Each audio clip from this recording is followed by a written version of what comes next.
Alright guys, so let's go ahead and start with our vegan vanilla cake. We have here is flour, our sugar that you're going to add, our cornstarch. Make sure you get all of that cornstarch in. And then we're going to go ahead and add our baking soda, and then our baking powder, of course, and a little bit of our salt, not too much of course. And we are going to go ahead and mix your dry ingredients all together until it's well combined, and we are just going to take that away.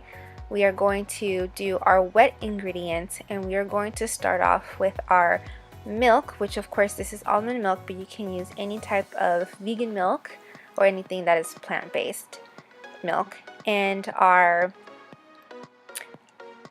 vegetable oil or any type of oil that is not flavorful. So it can be grapeseed oil or sunflower oil, and then we're gonna do our apple cider vinegar. So it's kind of making like a buttermilk in a way, and so that just gives it an extra moisture, and of course a vanilla extract. And we're going to whisk this really well combined, just as the same way as our dry ingredients.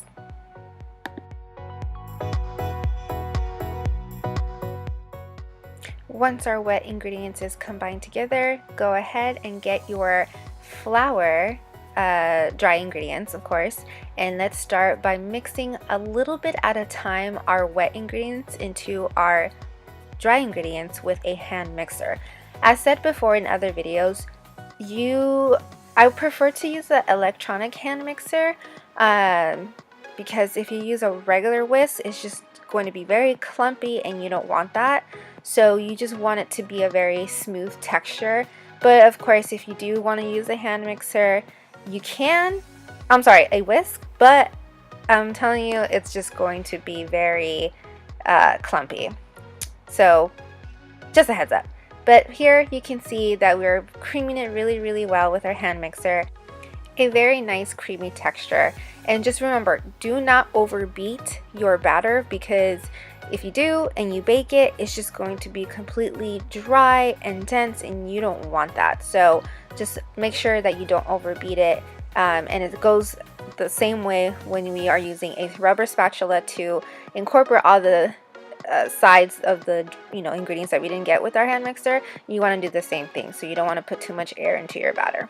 Once we have that, we're going to go ahead and get your 2 pans that already have parchment paper on it, lightly coated with some type of allergen-free spray or a vegetable spray, so that when your cakes are being baked, it doesn't stick to the pan. So remember, always fill your cakes 3/4 of the way, not all the way to the top, because you will, when you are baking them, they're gonna just go over the top, and you don't want that. And so when you have that, go ahead and tap your pans so that you can take out the air bubbles, and bake it at 350 for 25 minutes.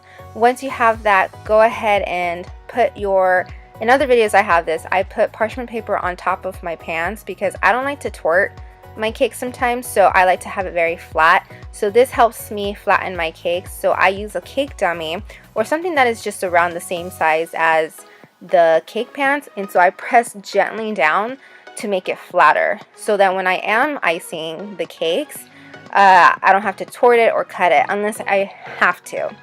And so there you guys go. So make sure you guys leave at least 10 minutes to cool down.